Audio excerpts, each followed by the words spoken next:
Thank you for everyone for joining us today. We have a really awesome panel with us today, and we're just really excited for everybody to join us for our first Cyber Fireside Chat. Any questions that anybody has throughout the webinar, please go ahead and throw them in the chat. I'll be able to answer those, and we'll get those questions answered appropriately. But with that, I'll go ahead and hand it over to Perry Tsao, our head of claims at Elpha Secure. Hey everyone, thank you for joining us. My name is Perry Tsao, head of claims of Elpha Secure. We are joined here today with Jen Coughlin of Mullen Coughlin, Stephen Dougherty of the U.S. Secret Service, and Will McKeen of FBI. So I just want to take a quick second to go around the Zoom to have our guest speakers introduce themselves a little bit. We'll start with Jen. Great.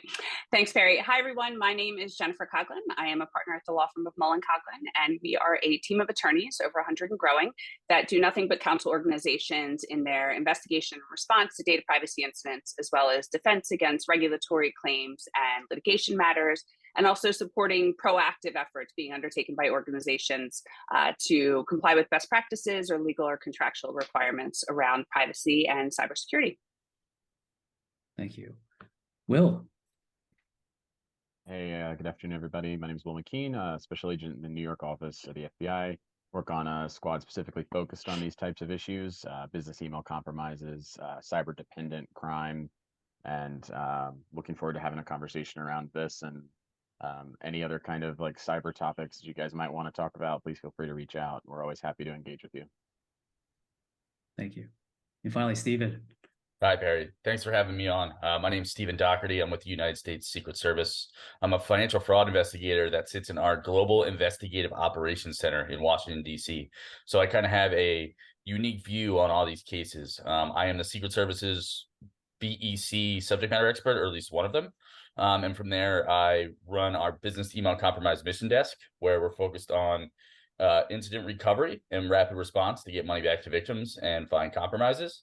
Work large-scale transnational organized crime cases, and then spread education and awareness surrounding the topic of BEC and the related crimes. Awesome. Thank you so much, everyone, for joining us, and thanks for the audience for joining us today. Very excited about this topic. Very relevant in the world that we live in.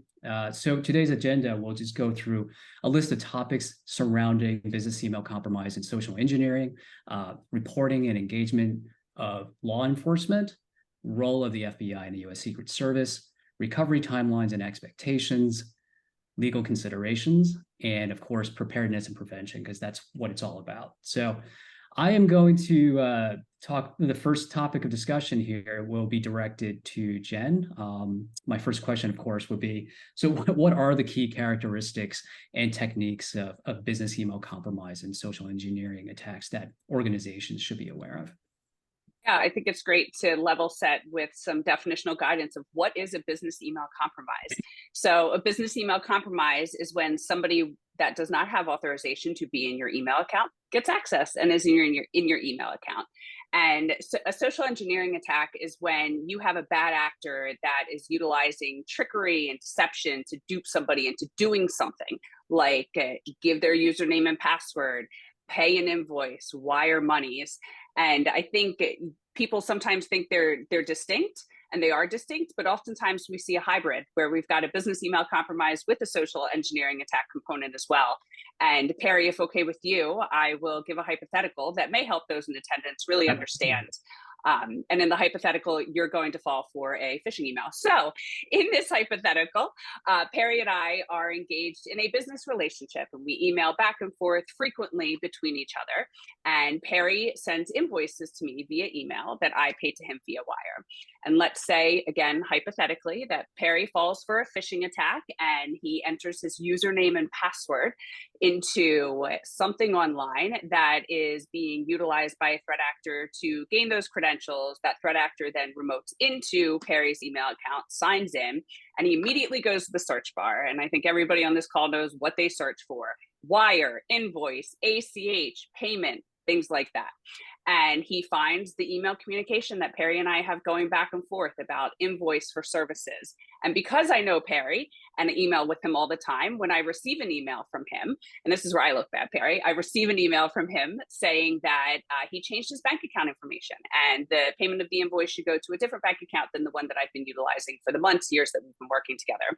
I, instead of picking up the phone and calling Perry and saying, hey, did you change your bank account information?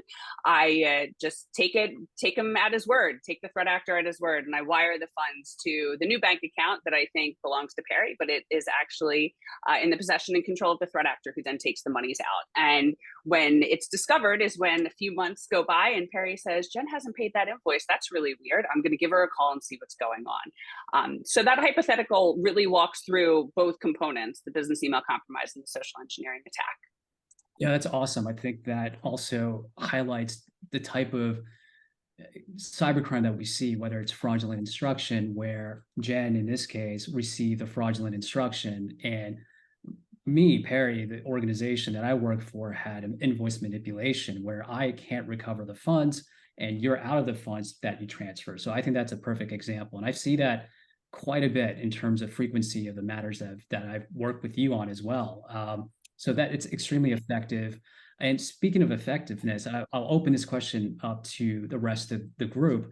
How have BEC tactics evolved, and what makes them particularly effective? I know we're long away from like the Nigerian prince scam, which is easily spottable, but I just wanted to open up this that question to the group. I could take that. I've been working BEC cases going back to 2016, and in that time frame, the groups were a lot more technical, whether it was initiating the compromises, kind of doing the sort of off-kilter social engineering that we were seeing, but also laundering the money. They were using witting money mules, shell companies, things that we were really easily able to pull back the onion on, make arrests, and disrupt and dismantle their networks. Now they've gotten a lot better. They're sharing information through different forums. They're using as a service. And now we're seeing AI come into play. We're seeing Chat GPT and Fraud GPT and Worm GPT to create very sophisticated phishing attacks, and then to write really well done social engineering attack emails to convince the victim to send the funds. So it went from sort of small technical groups now to large non-technical actors buying these services on the dark web or the internet for pennies on the dollar. That's really interesting. Will? Yeah, also, I think the other thing that's changed is the traditional thing to look out for years ago was that big large dollar wire transfer out of the country. Mm-hmm. And that was a key indicator, right? And why is our company all of a sudden sending money to a country we've never sent money to before? And as these actors have developed an understanding of how we as law enforcement are able to get your money back, they have worked to respond to that. They've evolved with our ability to evolve to their threat. I recently took a case in New York that was a $46 million BEC, and that money was originally transferred to a romance scam victim who had been turned into a mule. So she was that first hop for the money. It wasn't a bank account located overseas that's more difficult for us in the FBI or Secret Service to go after. It was an account right here in the United States, but the reason for that was because that lady can only provide us so much utility and information on what's actually happening behind the scenes on this, because she's also being fed a lie.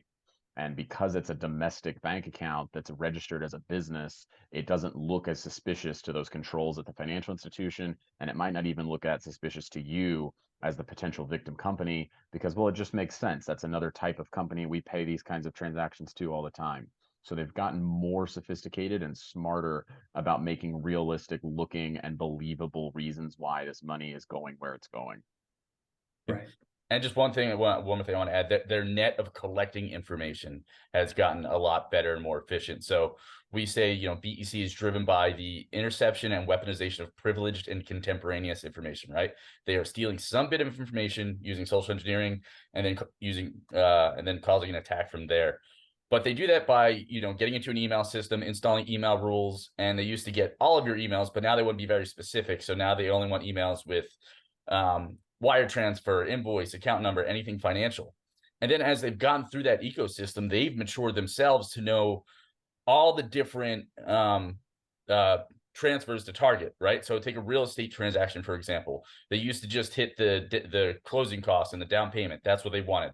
But now they get in there, they realize there's seller net proceeds, there's earnest money deposits, there's mortgage payoffs, there's real estate commissions. They go after every transaction now. So they know how many more are out there, and they use that to their advantage.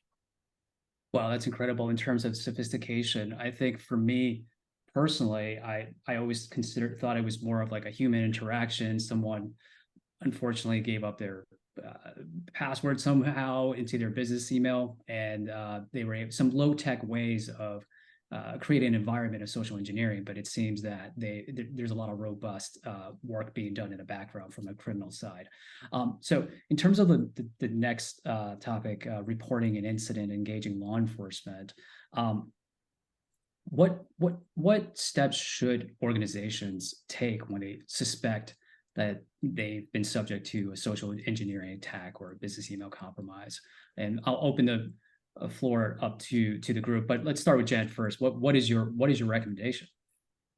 So one of a key stakeholder in the incident response process from our perspective is law enforcement. And we are frequently reporting to law enforcement when we are experiencing business email compromises. The earlier you report, the better. We have contact information. So you have the IC3 at the FBI that I'll let Will talk about. We also have contact information from the Secret Service that I'll let Stephen talk about. But we have our people within both organizations that we can start working with right away to communicate with the banks, to understand, is the money still there? Can we stop it from flowing out to the threat actor? But that's one of the very first steps that we take when we're engaged by an organization. I might have jumped ahead a little bit. I wanted to bring up this stat, so I apologize. But we did instill this FBI report for last year, basically detailing the stats basically that the FBI reports on. So it's got, if you go through the entire slide, and I'd like to ask Will to comment on some of these stats, because it's pretty staggering to me just seeing the numbers. Yeah, it is staggering, right? And my squad in New York received over $660 million worth of BEC losses reported last year. So that's just New York. That's the 5 boroughs, Long Island, and a couple counties north of the city. That was $660 million. It's one of the most profitable cyber crimes in the world, if not the most profitable, certainly within the top 10 of the types of crimes that are reported to the FBI writ large, including drugs and guns. It is a pandemic of this type of scheme. We are keenly interested in catching the bad guy, but we're Well, I think you just went on mute. on this that we also care about getting your money back, right? That's first and foremost, is reducing and potentially eliminating harm that's done to a victim. So in these cases, you see these are complaints that come in to our recovery asset team and our financial fraud kill chain, who process that. That is where, as Jen just mentioned, time is absolutely of the essence. The sooner the better getting that information to us, because that allows us to catch up with what's happening on the background, which is, like I mentioned, that romance scam victim who might be moving that money, that direct wire transfer overseas. The sooner you get that to us, the sooner we can engage with our partners overseas, with the domestic financial institutions that we may work with, to try and claw this money back for you. And thankfully, I think we're getting better and better at this, which is why we're seeing those threat actors evolving to try and become better and better at evading our ability to get this money back for you. But that is, these numbers kind of speak for themselves, just how staggering they are. And if you read the IC3 report from 2022, we assess that that's only about 15% of the actual loss that occurred in the country in 2022. So you start adding that number up pretty fast, and it becomes just an incredible amount of wealth transferred out of the country. So yeah, back to the discussion on reporting the incident. That's, echoing what Jen had mentioned about reaching out to your banks, even your insurance carrier, and the resources that are available to you under your insurance carrier is extremely vital. I mean, personally, I had an experience a long time ago where I was subject to a social engineering attack right out of college, and I had transferred money to someone who I believe was my father, who was traveling abroad, and it was only a couple $100, but I was able to claw that back because I found out immediately after that it was it was a social engineering attack, and the bank was able to recover the funds for me. Although it was a low amount, the fact that I was able to communicate with the bank very quickly really helped. So reporting to the bank and notifying your insurance carriers and getting the appropriate resources such as Jen involved is utmost very important, in doing that in a timely manner. So one of the processes, how does the process of notifying law enforcement and specifically the FBI and the U.S. Secret Service work? I can start from the Secret Service perspective. Yeah, please go ahead, Stephen. Yep. So from the Secret Service perspective, we have two ways you can notify us. The first we highly recommend is just having knowing where our field offices are. Have field offices in every major city, along with smaller offices in smaller cities across the United States. We have 24-hour duty desks at those field offices, so you can easily go online, secretservice.gov/contact, and you'll find all of our field offices. You can pick up the phone and get somebody on the phone 24 hours a day, 7 days a week. The other way to reach out to us is through our business email compromise mission desk in my unit, the JIOC, which Jen and her team often does, because we can move very quickly no matter the time of day in getting the banks notified. And really that timing is huge. We're going to pound you with that, the timing. We used to be able to get money back within 72 hours generally. We've seen that number decrease now to 48 hours, now down to 24 hours, sometimes even less if cryptocurrency or other payments get involved. So yeah, so those two ways. So pick up the phone, call our field office, you'll get somebody on the phone. I've trained most of our agents in the field as to how to respond to these. If they don't know, they have a little thing that says, hey, you get a BEC, call Stephen in the BEC desk, and they will hop on it as well. So that's the best way for contacting us. Yeah, and always encourage you to have a relationship with the FBI before a cyber incident. If the first time you're asking the attention of the FBI or Secret Service, any law enforcement agency, is afterwards, we're already trying to play catch up with that, right? If you already know who that person is that you want to call, all the better, right? So that can be helpful to just have that number already in your Rolodex so that you can reach out to the right person right away. With the FBI, we have an online portal called IC3, so IC the number 3.gov. That's our online complaint portal for any kind of cyber incident. And as Stephen mentioned, if it's within the last 72 hours, that begins our financial fraud kill chain, which you saw on the last slide. That process is a three-pronged approach where law enforcement to law enforcement, if it's gone abroad, so an agent in the FBI's office overseas that is responsible for that relevant country reaches out to the host nation law enforcement there, the financial institution to financial institution, so your bank to the recipient bank. We begin that process of putting those folks in contact, as well as through the financial intelligence network at FinCEN to the relevant financial intelligence unit in that country to try and take that three-pronged approach to try and get that money back. If it's domestic, it's called, everybody in government has to have an acronym. So the Recovery Asset Team, so we call it the RAT team. But that Recovery Asset Team will begin working with that bank to try and return your money.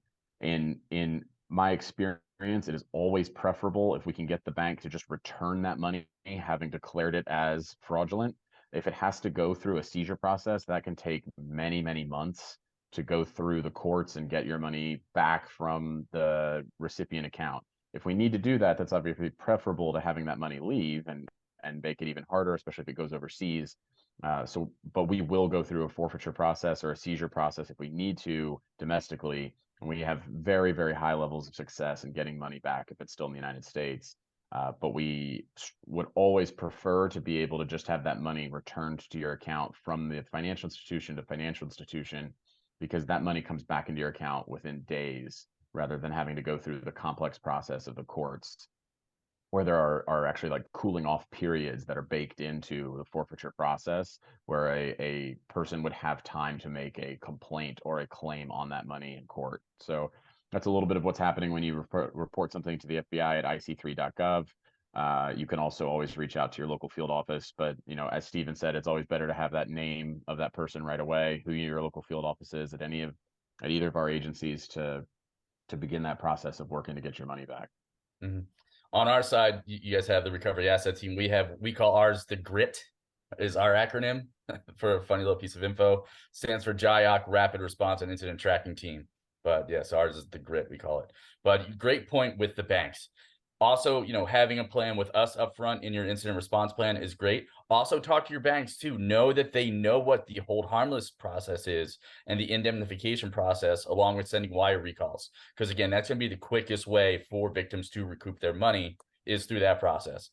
As Will says, if we have to seize it, it's going to take, I've seized money that still hasn't been returned to the victim, and I seized it over a year ago because of all the legalese process that it goes through. So have that talk up front with your bank about knowing the indemnification process, the hold harmless process, and wire recalls. Thank you. Yeah, and law enforcement super responsive. I'll give an example. So when we're engaged on a BEC matter and there's wire fraud, well, the information that we send over is the victim name and location, the wiring bank name and location, wiring account number, receiving bank name and location, receiving amount number, on the account instructions, the wiring date and the wiring amounts, and a brief description. I'm looking at a matter that I just had a few weeks ago. We sent it and we got a response within 24 minutes that unfortunately they had confirmed that the money had already been removed from the account, but 24-minute response time, we knew, all right, the money was gone. So we didn't have to continue to spin our wheels trying to get that. We would continue to work in law enforcement, but we knew that money was out of the country at that point. So they're super responsive. And there have been plenty of times where instead of letting us know that the money's been depleted from the account, we're actually being told it's there. We're going to freeze it, which is great for our clients. So in your experience, Jen, we've had clients pose the question of, we submit the IC3 form and what is the expectation there? Sometimes we don't hear back from the FBI, but I feel like having breach counsel engage on a matter, it definitely helps with getting some form of response with respect to a BEC matter, right? Yeah, we have a lot of people's bat phones, and I have our own little black book of any agent that we interact with at the Secret Service and the FBI. We keep track of the type of matter that we're engaging with them on, and if it's ransomware, then the specific variant. So if I reach out to Steven and Steven doesn't respond, well, okay, I've got several people under him that I can reach out to. Same with Will. Or over me. So it's helpful. Yeah. So it's helpful because I know if I submit the form and I don't get an email back, or if I don't get a call back, I have other people that I can call to eventually get some type of response, which may be, we can't help you, but at least we'll know that law enforcement received the report and they know that there's nothing that they can do. Right. Having that certainty, I think from an insurance perspective is helpful for the clients, because sometimes the insured is hoping that they can recover and not have to go through insurance, and that's benefits everybody. But that uncertainty can slow things down. So having that certainty allows the client to know, okay, let's file a claim. Let's go through the claim. So that's extremely helpful. In terms of reporting to law enforcement, what are some of the critical information that law enforcement would need to effectively investigate business email compromise matters? I would just want to add to the like, when you think about that thought process of reporting and whether or not to report to law enforcement, we are not in the business of re-victimizing you as a company. We're not here to cast aspersions on what your cybersecurity practice was, whether or not you should or should not have clicked on that link, that kind of thing. That is not our job. The moment that somebody chose to take advantage of or exploit your company for financial gain, we are not a regulator. We are not coming in to try and assess whether or not there was any sort of those kinds of like blame. We do not blame victims. We are here to collect that information to try and first and foremost get your money back, and second, find the bad guy who did it so he doesn't do it to other people. Because the same technique they use with you, and this kind of feeds into that question you just asked, Barry, the same technique they use with you, they might be doing to somebody else right now. Mm-hmm. And you would, so when you take that into account, when you think about whether or not you want to report something to law enforcement, I understand there are business decisions why folks might not want to report an incident to law enforcement. I understand and respect that. But there's always useful information that comes from that. And what can be critical for us, depending on the nature of the attack, will always be the bank account, the conversations that were had with the subject, those emails, and then any other kinds of useful information from the wire transfer sheet. Any, there might be metadata within that PDF that we can use to go after the bad guy. There could be a kind of a signature with what they use. That same kind of email account might have been used on other activities in the past. So there's what you're collecting, and in the process of understanding the incident that you're going through might also be critical for us to understand who the actor is who's behind it. To piggyback off what Will was saying with reporting and how important it actually is just in and of itself, I'm going to tell kind of a feel good real life story here. This was not this past Thanksgiving, the Thanksgiving before. A medium-sized company, well, larger sized company, they got hit for about $30,000, right? They went through their general counsel, incident response, internal processes, got through all that. Took them about a little less than a month to actually finally report it to law enforcement.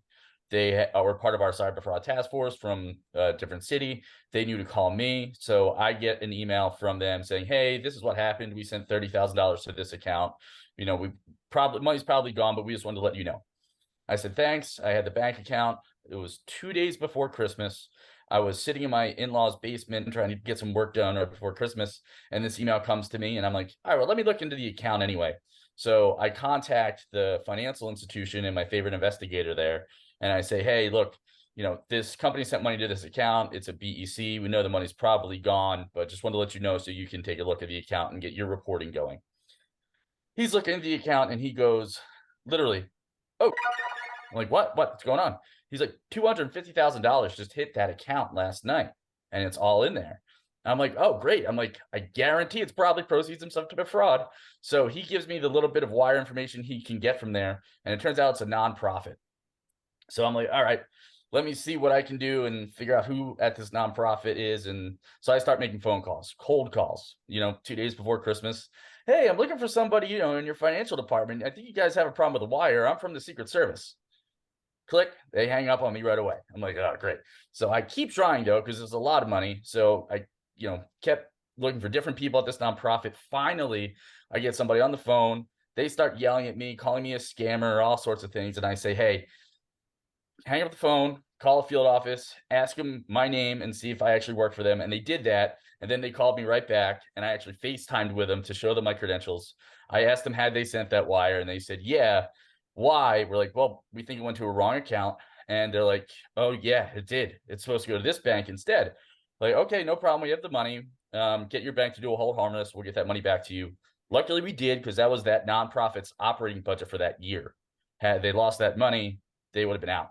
So kind of a Christmas miracle win, all because one company decided to report a very small incident for them, what would have been a crippling incident for that other company. So that's a great story. That actually reminds me of an incident I worked on fairly recently where our insured was notified of the fraudulent instruction because of the Secret Service. The Secret Service notified them of it. And that's what led to them realizing the issue. And thank God for the Secret Service, because they were able to recover the funds. So it's extremely impressive. And I think that's a feel-good story that more people need to hear about. Yes, so generally, if I'm calling, it's not a fraud. However, somebody did create a deep fake of my voice that if we have time at the end, I'll play and see if it's if you guys can tell the difference. So in terms of the role of the FBI and U.S. Secret Service, how does the FBI and the U.S. Secret Service collaborate to address these cyber crimes and incidents like BEC attacks? How do you work together? How do you collaborate? Yeah, we have a lot of joint task forces that I know FBI and Secret Service are both a part of. The FBI and Secret Service are both members of public-private partnerships where we work with financial institutions together. We share threat intelligence with each other. There's certainly a lot of collaboration and deconfliction to make sure that we're not both running in the same direction against the same actor and not, doubly spending your tax dollars to go after the same subjects.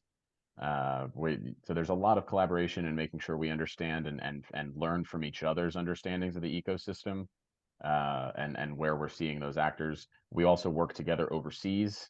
In 2021 and 2022, I worked in our office in Germany and was working with Secret Service officers there, Secret Service agents there on a daily and weekly basis to collaborate with the Germans to combat cyber crimes while we were there.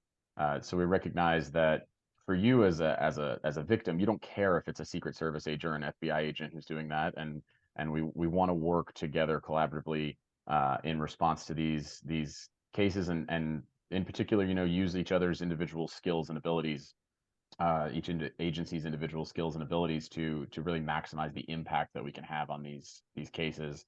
I know I've worked a case jointly with a Secret Service agent down in Texas who had an amazing relationship with the banks and an ability to seize funds even after they had moved through several hops of money launderers in the United States. I was focused on trying to identify the actors overseas and get those folks indicted. So through him, we were able to recover millions of dollars of assets from victims. He traced that money back to the victims who were behind those losses, while I was working on some of the technical indicators and the next steps of the money laundering apparatus leaving the United States to try and identify those folks.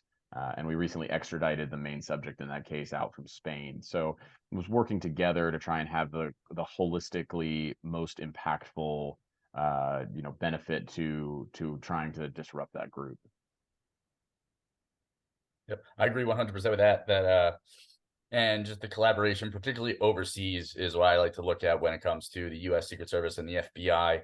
I just did a 3-month deployment to South Africa, where we are setting up what's called the South African Cyber Fraud Task Team to not only support cases in South Africa, but also across all of Africa. And the FBI is integral in that partnership with us, because they can kind of bring a lot more momentum with the Secret Service with our integrated mission. If we get guys pulled for protection or something like that, or big events such as the DNC, RNC, inauguration, what have you, we're always there. The FBI is always there to help with us as well in providing that. So it's always a great collaboration with the FBI from the Secret Service perspective. Awesome. So in terms of, we talked about this a little bit with private public partnerships with Mullen's team and the FBI, and what other ways can both organizations and law enforcement work together so that they can combat this issue more effectively? What's being done now, and what can be done to further that goal? And I open up. Yeah, I'll just say from the FBI, you certainly can get on our list for our private industry notifications and blast messages. These are, information that we want to make sure that our private sector partners have, information on new trends, techniques, the way that these bad guys are trying to monetize these activities. So you can be as ahead of the threat as we can be. I think it is almost impossible to imagine actually getting out in front of the creativity that these folks have. But we can certainly try and do everything we can to narrow that gap from when we see a new way that these folks try to monetize these types of schemes, getting that information into your hands.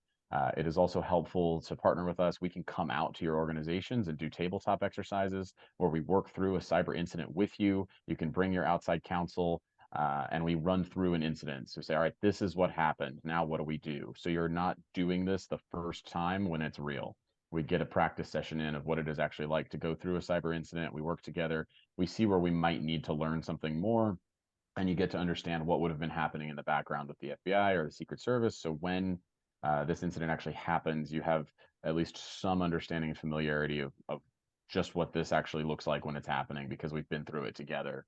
And then there's also these, we mentioned the public-private partnerships, but there are organizations and collectives that you can join for that kind of like collective security and collective defense around these schemes and other kinds of cyber crimes, because this is all one united fight against these very, very insidious schemes.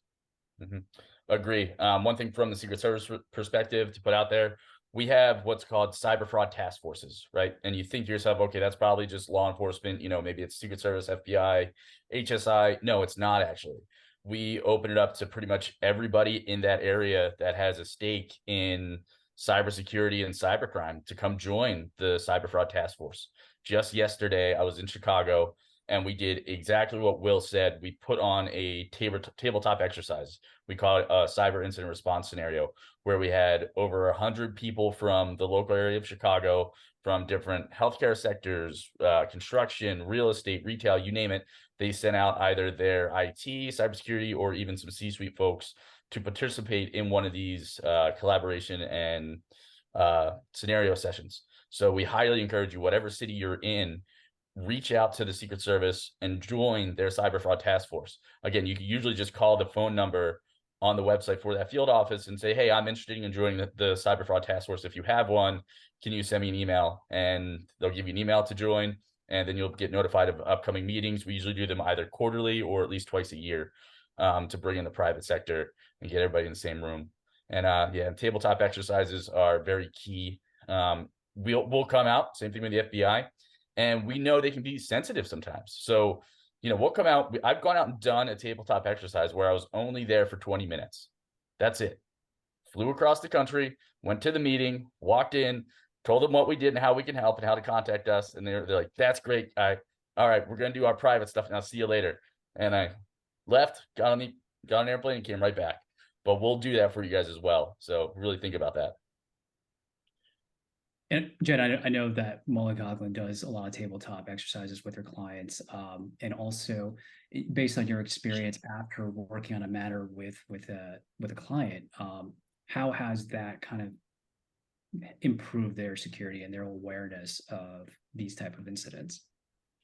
Yeah, when you have an organization go through any type of incident, one of many of our goals is to get them through as quickly as possible, relatively unscathed, but in a better position. Everybody being in a better position, and one way they can be in a better position is that they get to form relationships with the key stakeholders in the incident response process that they may not have otherwise had the opportunity or even thought to interact with prior to experiencing the incident. So we always try and nurture the relationship between an insured and insurer so that they understand this is the coverage you have and all the requirements under the policy. Law enforcement is another relationship that we want them to nurture because we understand, and sometimes our clients don't understand until we explain to them that law enforcement, they do want to help you. They are in the business of helping victims and fighting crime. And you are a victim of crime, so they do want to help you. Sometimes they can't, but we also get to help them by sharing information that they can, like Stephen was saying, utilize in the future as they continue to pursue the baddies and fight the cyber crime. So sometimes it's very much they can't give us much, but we give them something. But other times it's a great relationship and it really turns into a partnership that they will do the tabletops, like Stephen said. When we have organizations doing incident response plans and testing them via tabletop exercises, law enforcement will participate.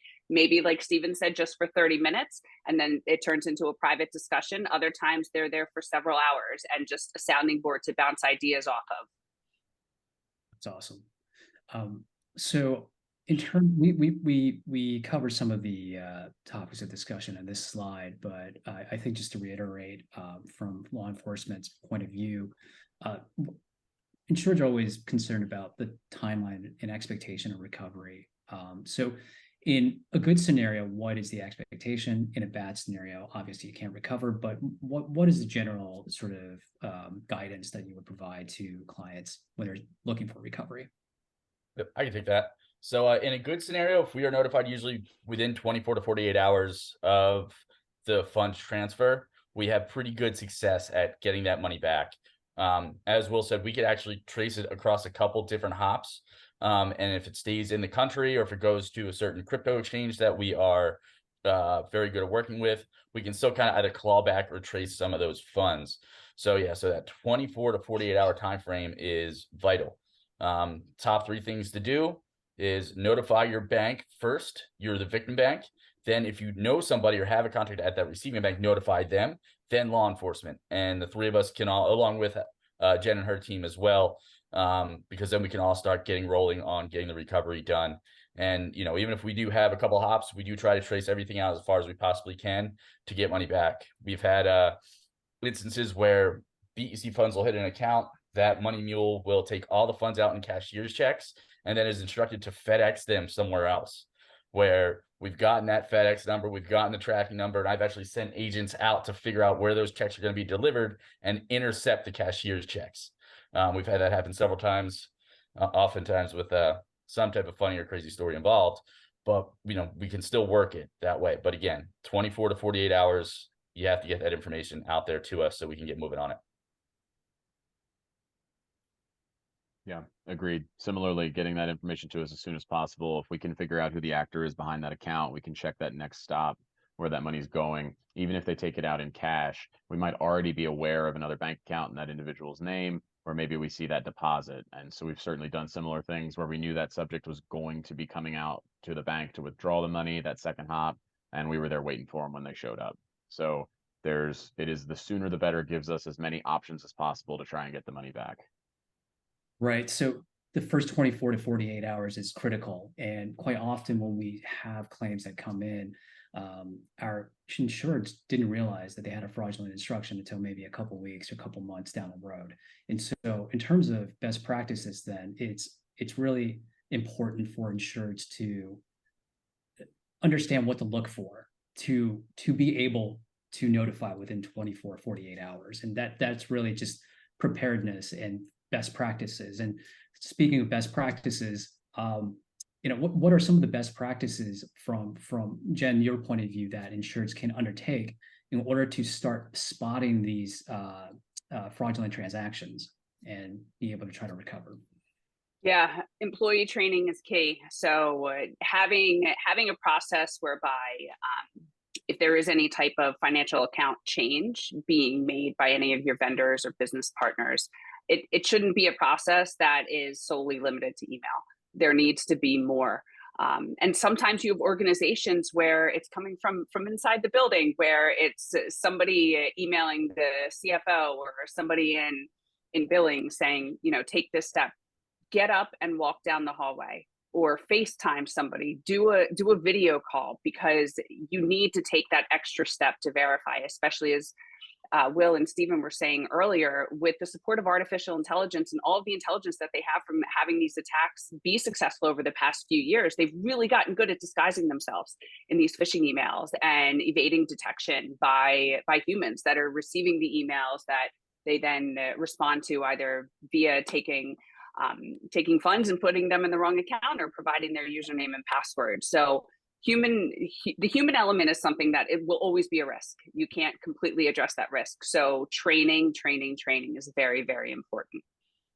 I think one of the things that I noticed quite a bit, just to chime in on your thought, is that there's this hierarchy of pressure where you have a CEO, someone pretending to be the CEO, telling someone either in billing or accounts payable to buy a bunch of gift cards, and money, that money goes away. And I think having sort of a culture of security awareness is important. And based on my experience, it always seems to be from the higher up, right? Yeah.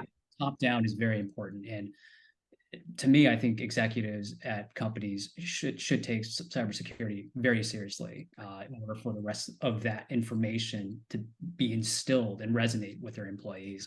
So yeah, and have a culture where it's okay to go ask your superior, did you send me that email? Instead of there being a culture of fear and like, I gave you a direction, you act on that direction, period.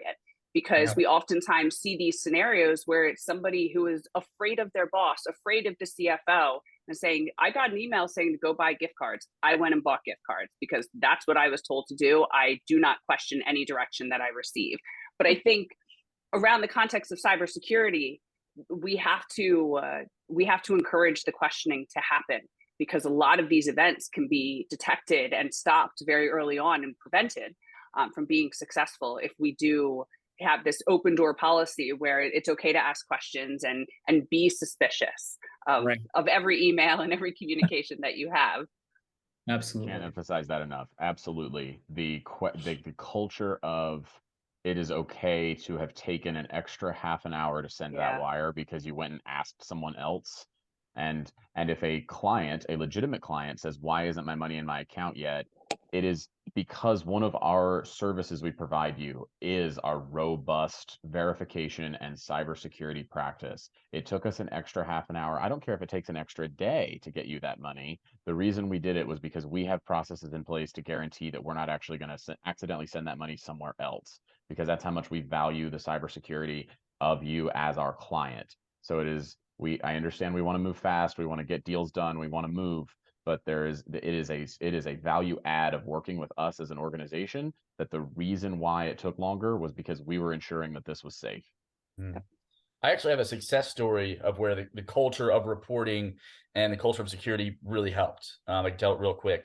So we had it was the executive for a hotel company. They attended one of our incident response scenarios. He gets back to the office. He's telling somebody lower on the totem pole, like, hey, this stuff's out there. It's kind of crazy. We should be on the lookout for it. He's like, okay, yeah. So that lower level employee keeps that in the back of his mind. Well, lo and behold, 2 weeks later, that lower level employee starts getting emails from the chief operating officer of the company, the actual email address. Everything was there. Everything looked good, saying him, hey, redirect these invoice payments to these accounts instead. We need to get that done. We need to get it done today. Well, that employee remembered the conversation with that other executive, reached out to that executive and said, hey, I got this email from the COO. It looks correct, but I just think it's weird.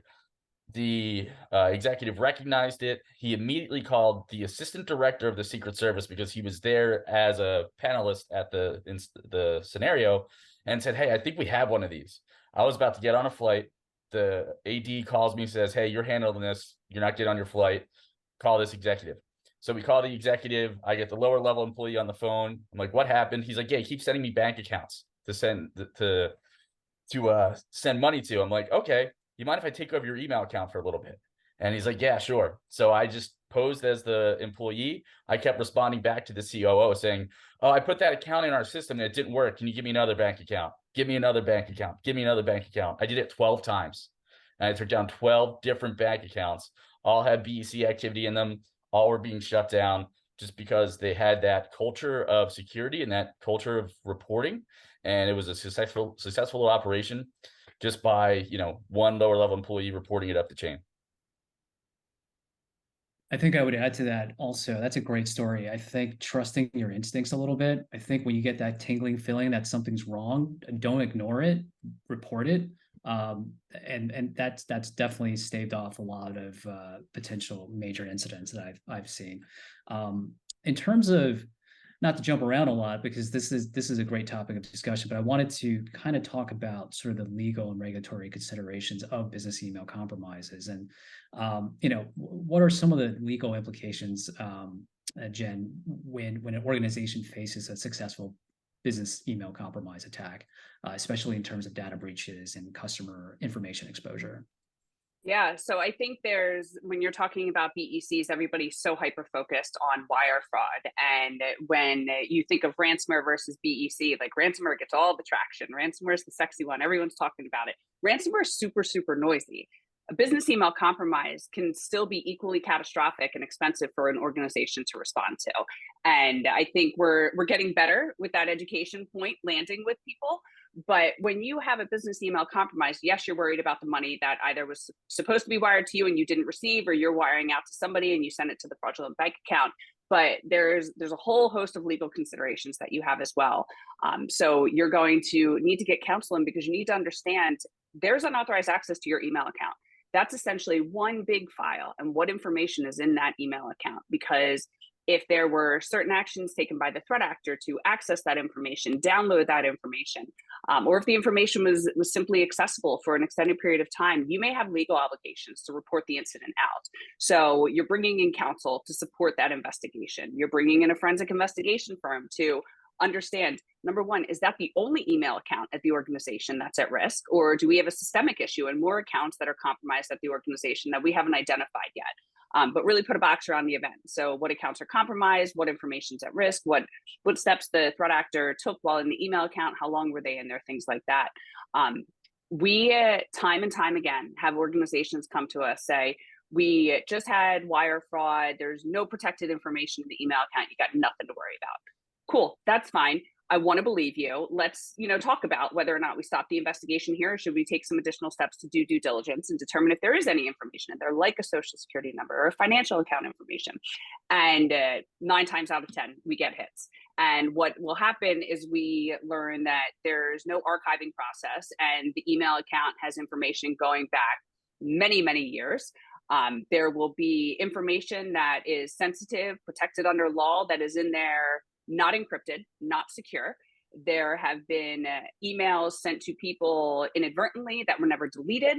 And we have matters where HR accidentally sends an email to somebody at the organization with all of the employees' names and social security numbers and financial account information.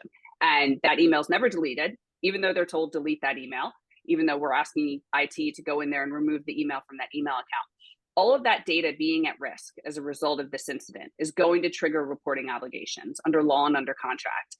And we get into scenarios where forensics may not be super expensive, but then figuring out the data at risk, the data mining, can be super, super costly to figure out exactly what's in there, to whom it relates, to whom it belongs, and then taking the step to notify those individuals, to offer credit and identity monitoring and restoration services to those individuals, to navigate any PR concerns as a result of the incident. So we see matters where a BEC is actually more expensive to respond to than a ransomware matter, but ransomware is just so noisy, and that's what people talk about.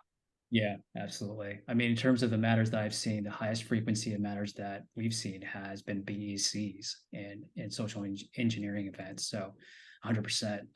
So just throwing this out to the group, in terms of industry specifics, is there any specific organization or industries that in your mind suffers more from BECs and social engineering events, or is it just whoever's connected to the internet, basically? Yeah, so my whole approach is that our criminals here are sort of threat agnostic. They don't care who they target. And I did press about a year ago, and the reporter asked me a question that threw me off. And she was like, "What doesn't surprise you in your role in your world now?" And it came to me, it's just how unscrupulous these criminals can be. During COVID, we saw them targeting charities and food banks and churches because they knew that money would be going there and that they would be sending money out, and that they didn't have robust cybersecurity or fraud prevention training. So really, everyone's at risk. I like to say, if there's a transaction that's going to occur and our bad actors can target it, they will target it. It's not an if, it's a when, and they will target those transactions. Yeah, and they specifically look for organizations that maybe don't have as robust cybersecurity practices as others.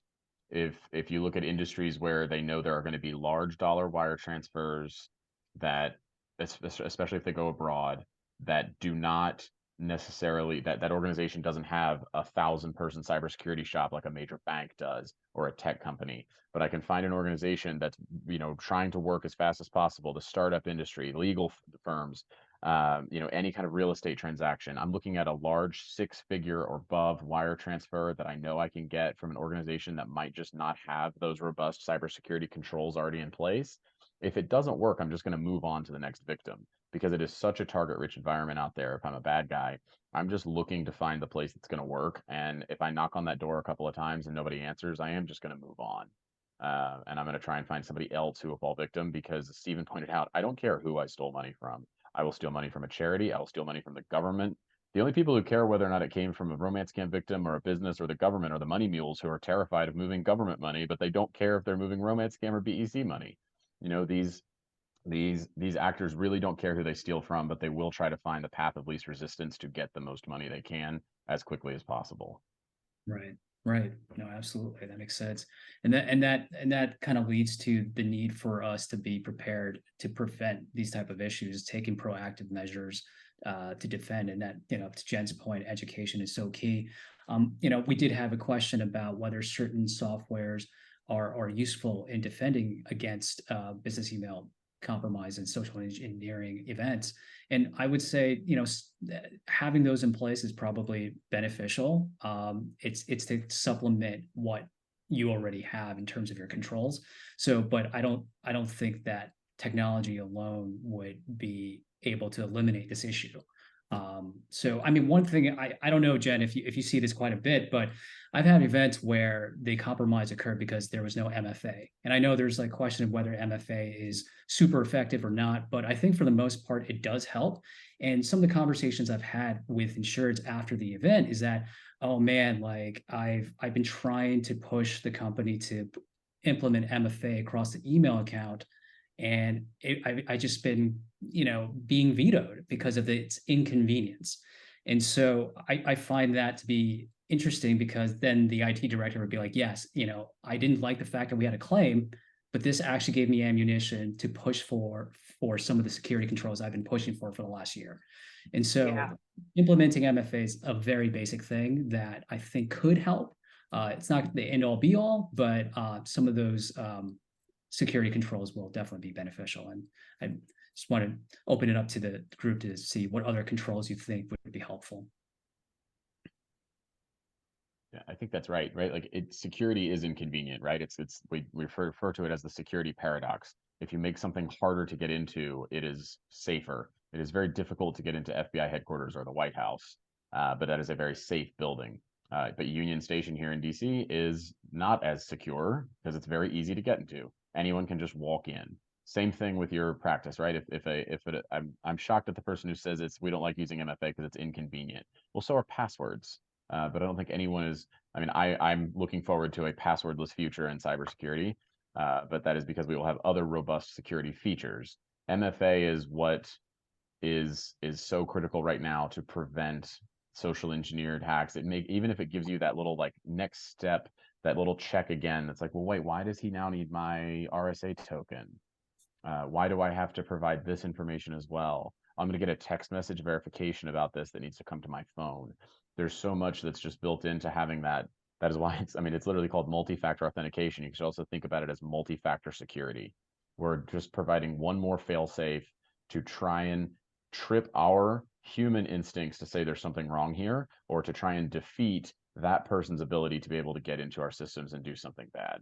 So I think I couldn't agree with more about multi-factor authentication, but that's not just the text message verification. That's our multi-factor authentication of having multiple people in the company having that breadth that Jen was talking about earlier, that thought process to try and verify this transaction before we do it.